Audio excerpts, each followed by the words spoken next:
Hallel. Uh, Eliana did a wonderful job leading us in a beautiful Hallel, but it's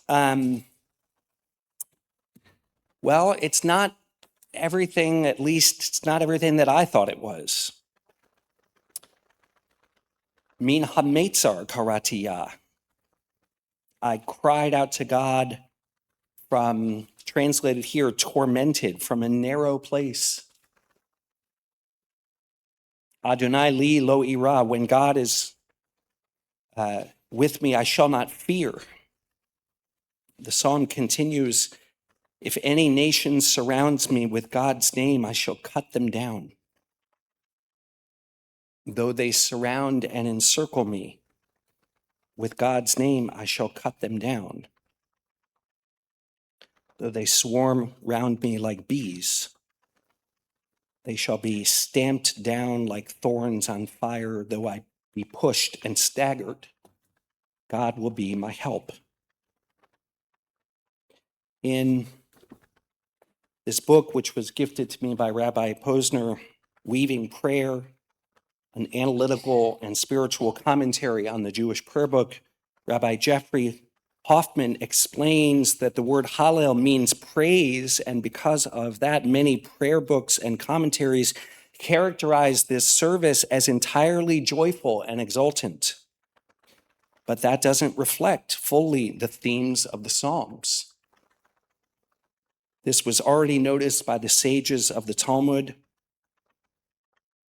In Psachim 117a, they say that the prophets instituted that the Jewish people should recite Hallel at every incident and for every trouble. May it not come upon the Jewish people. And when they are redeemed, they recite it over their redemption. Rabbi Yosef Chaim, a 19th century rabbi from Baghdad, explains that the Talmud used such language to say that the prophets ordained that we recite Hallel over every event, and they intended through this that there also be a benefit through its recital regarding each misfortune that may be decreed to come upon the world, that we will either be rescued because of saying Hallel, or if a misfortune must come upon the world, that we will be rescued from it quickly. And I read this essay and felt understood once again and seen by the Jewish tradition when I asked myself, how in the world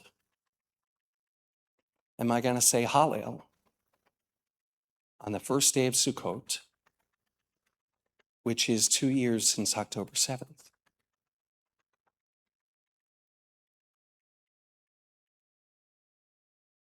Because what the Talmud is saying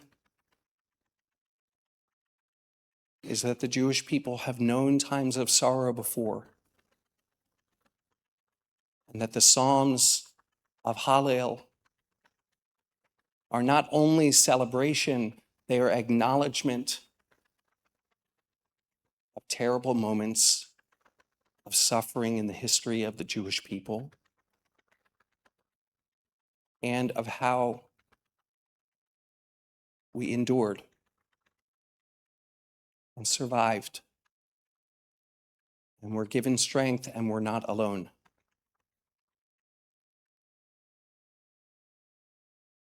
The theme of Sukkot, we're going to go sit in a sukkah, is fragility,